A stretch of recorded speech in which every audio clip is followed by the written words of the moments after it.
بسم الله الرحمن الرحيم. وفي السماء رزقكم وما توعدون. اللهم صل على سيدنا محمد الفاتح لما أغلق والخاتم لما سبق ناصر الحق بالحق والهادي إلى صراطك المستقيم وعلى آله حق قدره ومقداره العظيم. اللهم صل على سيدنا محمد صلاة العبد الحائر المحتاج الذي ضج من كل ضيق وحرج ولجأ إلى باب الكريم ففتحت له أبواب الفرج وعلى آله وصحبه وسلم. اللهم صل على سيدنا محمد الحبيب الشفيع الرؤوف الرحيم الذي أخبر عن ربه إن لله تعالى في كل نفس 100,000 فرج قريب وعلى آله وصحبه وسلم. اللهم صل على سيدنا محمد طب القلوب ودوائها وعافية الأبدان وشفائها ونور الأبصار وضيائها وروح الأرواح وسر بقائها وعلى آله وصحبه في كل لمحة ونفس عدد ما وسعه علم الله. اللهم صل على سيدنا محمد وعلى آله وسلم تسليما كثيرا عدد خلقك ورضا نفسك وزنة عرشك ومداد كلماتك. اللهم صل صلاة جلال وسلم سلام جمال على حضرة حبيبك سيدنا محمد واغشه اللهم بنورك كما غشيته سحابة التجليات الإلهية فنظر إلى وجهك الكريم وبحقيقة الحقائق كلم مولاه العظيم الذي عزه من كل سوء. اللهم فرج كربي كما وعدت أمن يجيب المضطر إذا دعاه ويكشف السوء وعلى آله وصحبه وسلم أجمعين. اللهم صل صلاة كاملة وسلم سلاما تاما على نبي تنحل به العقد وتنفرج به الكرب وتقضى به الحوائج وتنال به الرغائب وحسن الخواتيم ويستسقى الغمام بوجهه الكريم وعلى آله. اللهم صل على سيدنا محمد عدد ما ذكره الذاكرون وعدد ما غفل عنه الغافلون. اللهم صل على سيدنا محمد وآله وارزقنا النظر إلى جماله. السلام عليكم ورحمة الله وبركاته. أهلا بكم في قناة ساعة مع نور. قناة ساعة مع نور قناة شاملة مميزة تشمل السياسة والترفيه والدين وكل ما يخص المجتمع وأخبار عاجلة، وقناة تعتمد في فيديوهات الرئيسية على فيديوهات مميزة للدكتور مبروك عطية وللشيخ رمضان عبد المعز والدكتورة نادية عمارة والدكتورة سعاد صالح والدكتور توفيق عكاشة والمستشار مرتضى منصور وفيديوهات لأسامة منير والدكتورة هبة وفي فيديوهات مفاجأة هتعرفوها أول ما تنزل على القناة. ياريت تشتركوا في القناة وتفعلوا زر الجرس. زر الجرس ده مهم انكم تفعلوه عشان يجيلكم اشعار بالفيديوهات اللي بتنزل على القناة، واتمنى دعمكم وشكرا لحسن المتابعة والسلام عليكم ورحمة الله وبركاته. طبعا اعزائي المشاهدين زي ما اتعودنا بنعلق على الفيديو الاول، بعد كده بنشوف الفيديو بالكامل. الفيديو ده صادم وجريء ويوضح مدى الفجر الأخلاقي اللي بقينا فيه. السؤال: واحدة مخطوبة بتقول للدكتورة نادية عمارة إن هي وخطيبها بيعملوا زي المتزوجين، وإن أهلها عارفين وبيقفلوا الباب عليهم. فبتسأل: هل ينفع خطيبي ده اعتبره جوزي زوجي أمام الله؟ هنشوف رد الدكتورة نادية عمارة عليها، رد يعني غاضب. هنشوف رد فعلها. أنا ليا تعقيب للمخطوبة دي: هل خطيبك ده يعني هيديك الأمان بعد كده؟ هل خطيبك ده هيكمل معاك الجواز بعد التجاوز اللي حصل بينكوا ده؟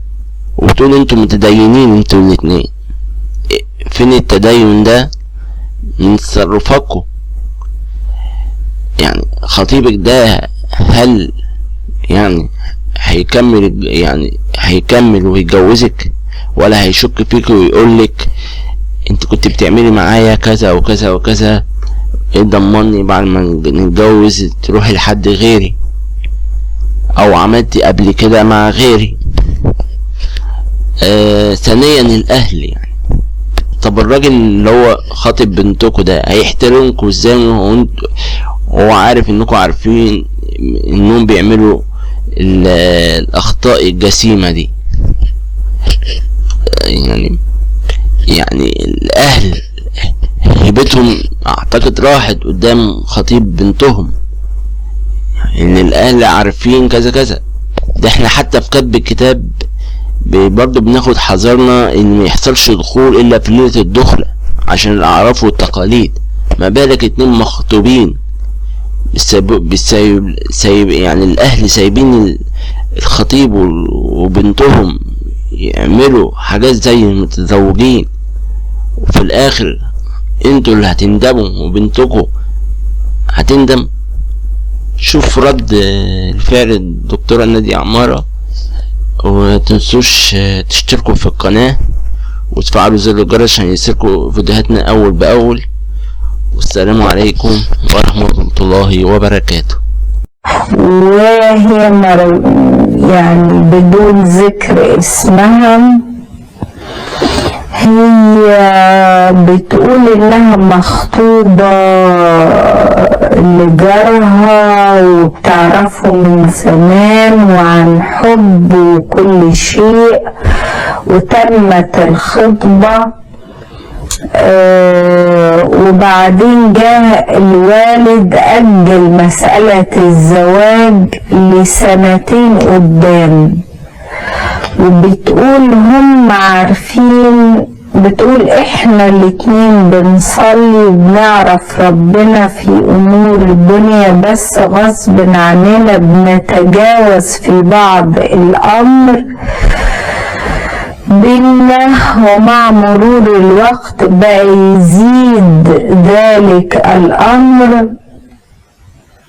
بتقول اللي بستغرب له ان والدي ووالدتي اكيد عارفين اللي بيحصل بينا، حاجات زي كده من تصرفاتهم معانا، بيسيبوهم لوحدهم وينبهوهم قبل ما يدخلوا عليهم.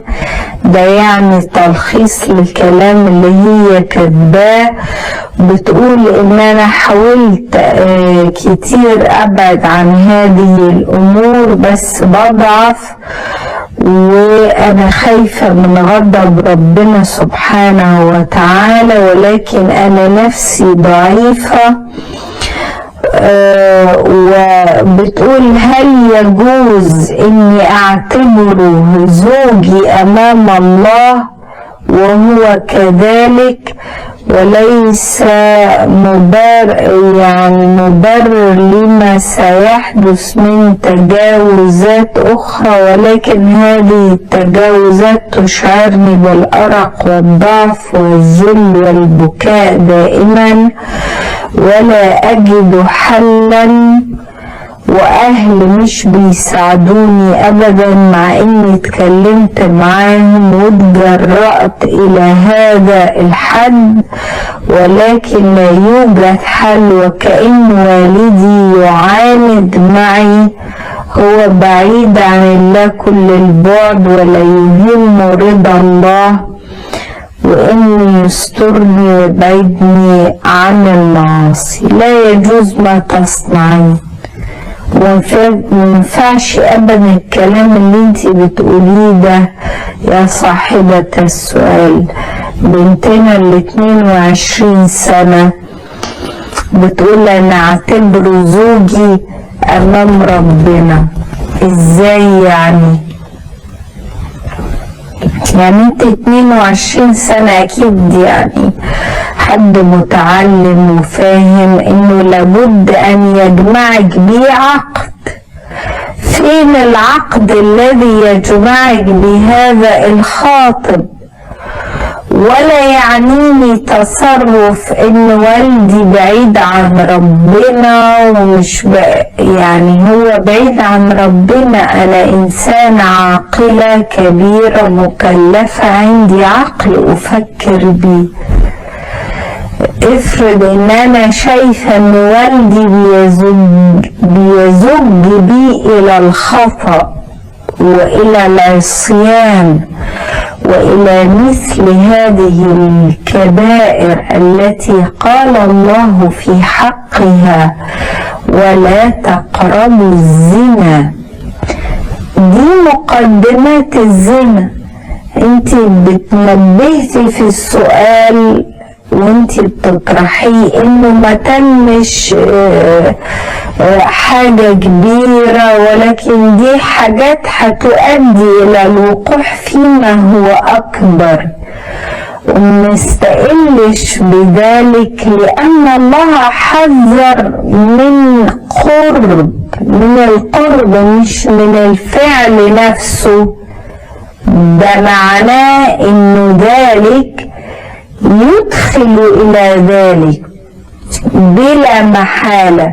فلو انا خدت بهذه الاريحية وبعدين اقول اصل انا اعتبر خطيبي زوج امام الله، ده كلام هراء، كلام فاضي. يعني ما ينفعش هذا الكلام.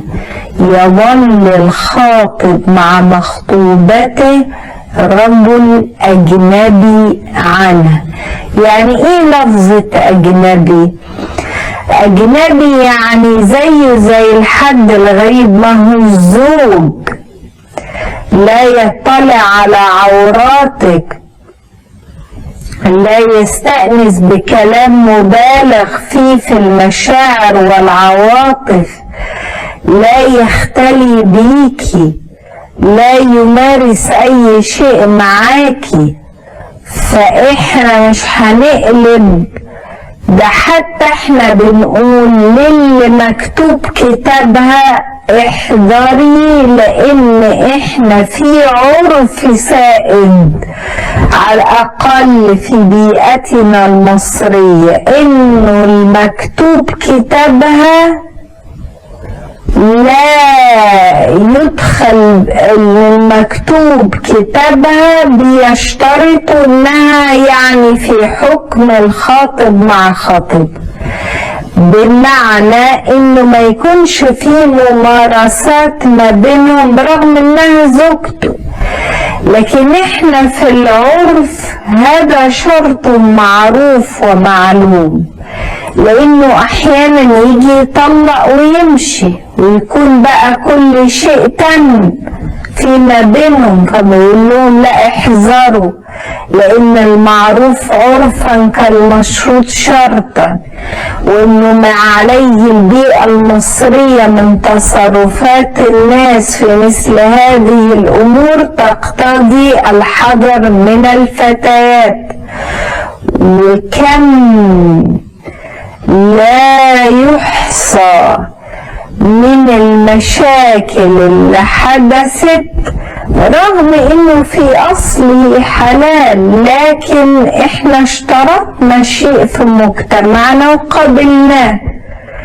فالشرع يقر الشروط دي عشان ان احنا الحفاظ على الحقوق وعدم ضياع الحقوق، وانه هذه الفتاة بتظل يعني على حالتها كده الى الدخل، ان احنا بنفصل ما بين كتب الكتاب وعقد القران وما بين الدخول والزفاف. احنا في البيئة المصرية بنفصل بين الاتنين، فبنقول لها برضو خلي بالك يا بني المخطوبة اللي في اصلها التجاوزات دي مش مقبولة.